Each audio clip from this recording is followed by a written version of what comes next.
May mga gusto lang po akong i-clarify doon sa mga interviews at mga sagot ng nanay ko po sa mga interviews niya po. Unang-una po yung 70K na incentives po na sinasabi niya from World Championships 2021 po. Unang-una po 2022 po yun. At hindi lang po 70K yung na-receive ko po doon. Alam ko 6 digits po yun. Dahil dalawa po yung nakuha kong medalya. After nun, mga bandang December, umuwi ako sa Pilipinas. Nakikita kami ng mama ko.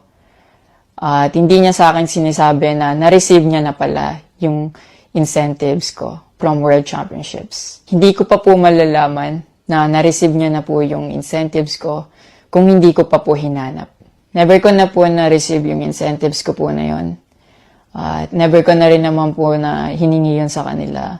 Binigay ko na at wala na po yun sa akin. Ang sa akin lang naman, gusto ko malaman kung saan napunta yung incentives ko po na yun. Yung principle po kasi dito wala po sa liit o laki ng amount po na incentives po na ginalaw niya. Kundi po sa pagtago at paggalaw niya nang wala ko pong consent, yung pinapoint ko po sa kanya. At yung about sa red flag daw po si Chloe na sinabi ng mama ko, hinusgahan niya po agad si Chloe sa pananamit at sa pag-akto po niya. Magkaiba po ng kinalakihan. Unang-una, lumaki si Chloe sa Australia at ayun yung nakagisnay niyang culture. At ibang-iba po talaga sa Pilipinas kung paano tayo gumalaw, magsalita o manamit po. At yung about po sa yung mauubos po yung anak ko, nasabi po ng mama ko, unang-una po si Chloe po may sarili po siyang income. Lahat po ng nakikita niyong gamit o yung pag-travel niya kung saan-saan po.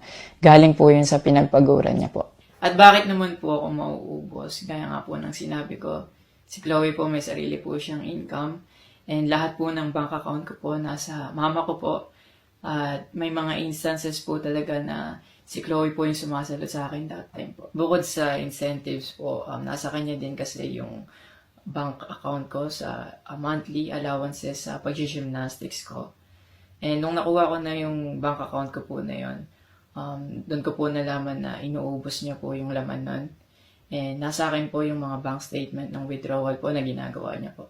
Sabi niya pa nagsimula daw yung hindi namin pagkakaintindihan dahil kay Chloe daw po.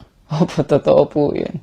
Dahil ever since unang-una pa lang, ayaw niya na kay Chloe kahit hindi niya pa po nakikita or nakikilala in person. And mas nagkalabuan po kami nung naglagay po ako ng boundaries sa relationship ko. Kasi pinaglaban ko po si Chloe dahil gusto ko po siya. Yung about sa training camp na kinikwento niya na si Chloe dapat wala na daw doon, sabi ng former coach ko pagdating nung dalawang magte-training camp doon. Usually, kapag magte-training camp kami, palaging naka-hotel.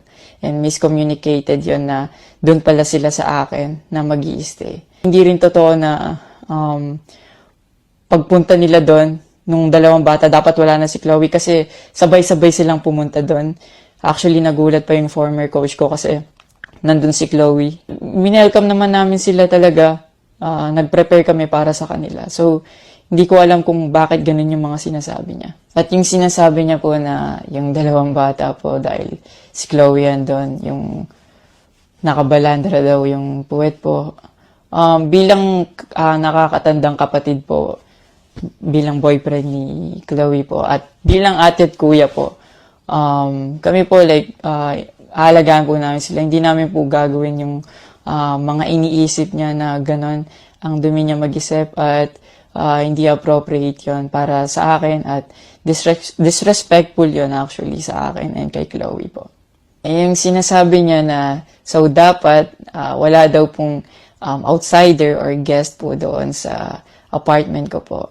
Di din po yung totoo kasi wala naman pong naka-indicate or nakalagay sa contract na bawal yung guest or outsider sa loob po ng apartment po. And actually, invited po si Chloe ng former coach ko from Japan nung SEA Games pa lang po sa Vietnam. So, sinabihan kami na invite mo na lang si Chloe sa Japan and doon kayo mag-hangout. Sabi niya pa na feeling niya daw, nilalayo ako ni Chloe sa kanila. Unang-una po yun, months before nun, kasi uuwi ako parang 3 days yun.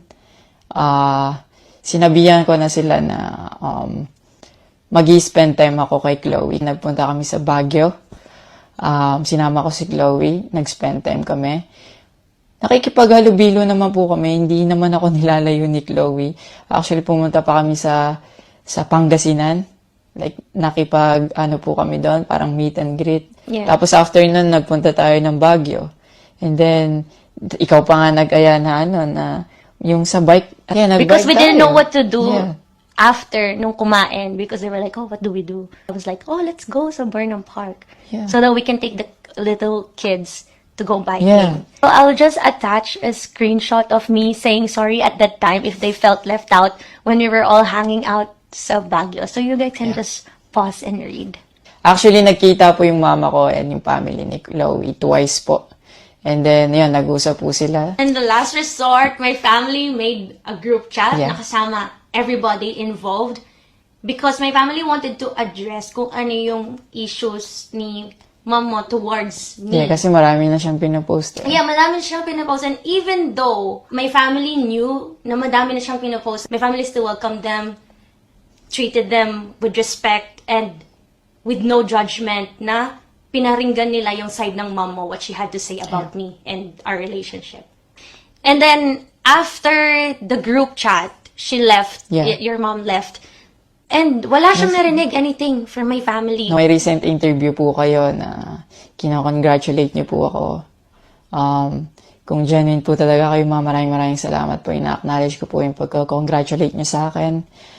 Pero nagpa-flashback pa rin po talaga yung masasakit yung sinabi sa akin at yung mga hindi niyo pag-wish well sa akin. Like, tumatatak po yan sa akin talaga.